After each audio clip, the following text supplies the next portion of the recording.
Terima kasih Anda masih bersama kami. Bagi Anda yang baru saja bergabung, kami hadirkan kembali 3 berita utama hari ini. Kabupaten Sumedang kembali diguncang dengan gempa berkekuatan tinggi, warga panik dan trauma. Harga cabai di pasaran turun, hal itu tidak membuat masyarakat senang karena penurunan harga dirasa tidak terlalu signifikan. Menyantap nasi liwet bersama, cara warga Kampung Pojok Indah Kabupaten Sukabumi menjaga kerukunan di tahun politik.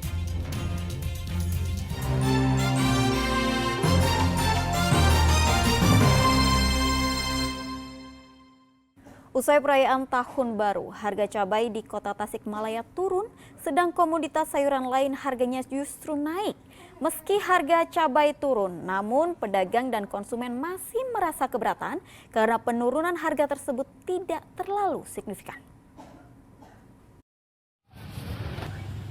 Natal dan Tahun Baru sudah berlalu, harga cabai di pasaran pun turun. Sebelumnya harga cabai rawit merah yang menyentuh angka Rp100.000 per kilogram kini dibanderol seharga Rp80.000 per kilogram. Begitu juga dengan cabai rawit hijau, cabai domba dan cabai merah besar harganya ikut turun. Meski demikian konsumen masih keberatan dengan harga cabai di pasaran karena penurunannya tidak signifikan. Ibu Lilis misalnya, Ibu Lilis merupakan pemilik warung nasi. Karena harga cabai yang masih mahal, ia harus mengatur ulang harga jual makanan di warungnya. Ibu Lilis tidak berani menaikkan harga karena takut ditinggal pelanggan. Namun jika ia masih bertahan dengan harga lama, keuntungan Ibu Lilis dari berjualan nasi pun sedikit. Pada mahal, apalagi ini cabai turunnya cuma sedikit, Pak. Masih dirasa mahal, Bu ya? Iya, merasa mahal. Ini buat jualan gimana, Ibu? Ya diatur aja. Tapi naikin harga nggak bisa gitu kalau sayuran banyak. Oh gitu. Konsumen teh.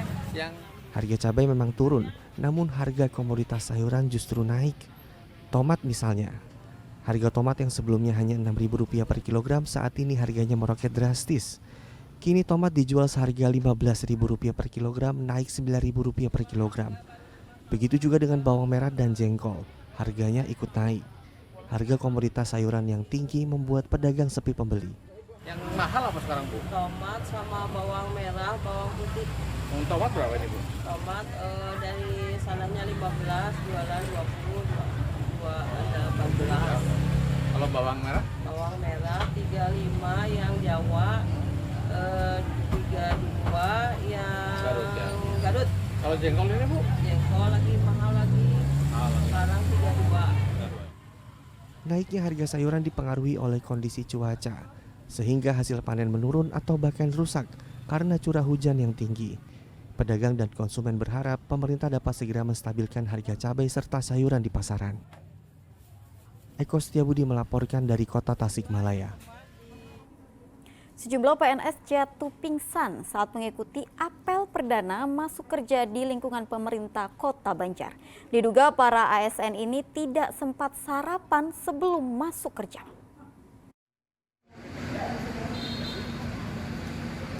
Hari kedua tahun baru 2024, para ASN di lingkungan Pemkot Banjar mulai berkantor.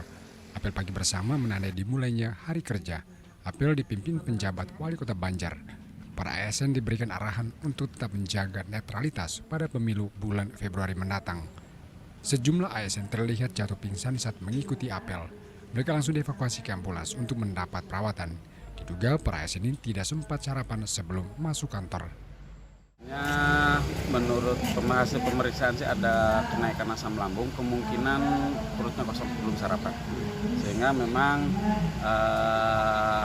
dia mengalami pusing. Pertama mungkin oksigen kan ketika banyak orang berkumpul berkurang dan ya efeknya bisa pusing bagi beberapa orang. Pada hari pertama kerja, banyak ASN yang datang terlambat. Eko Setiabudi melaporkan dari Kota Banjar. Usai libur tahun baru, Mapolres Purwakarta diserbu warga yang hendak mengurus surat keterangan catatan kepolisian atau SKCK. Sejak pagi, antrean warga membludak di lokasi pelayanan.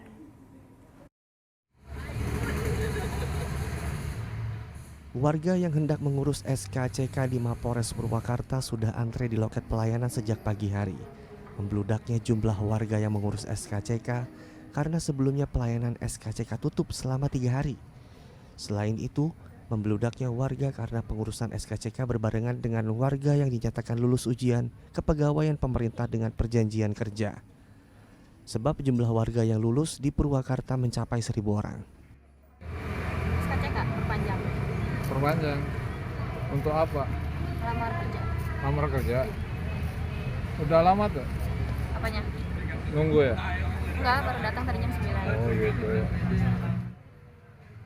Petugas pelayanan SKCK telah antisipasi terjadinya lonjakan warga yang hendak mengurus SKCK dengan memaksimalkan pelayanan. Untuk mengurus SKCK, pemohon harus datang sendiri dan tidak bisa diwakilkan oleh keluarga maupun kerabat.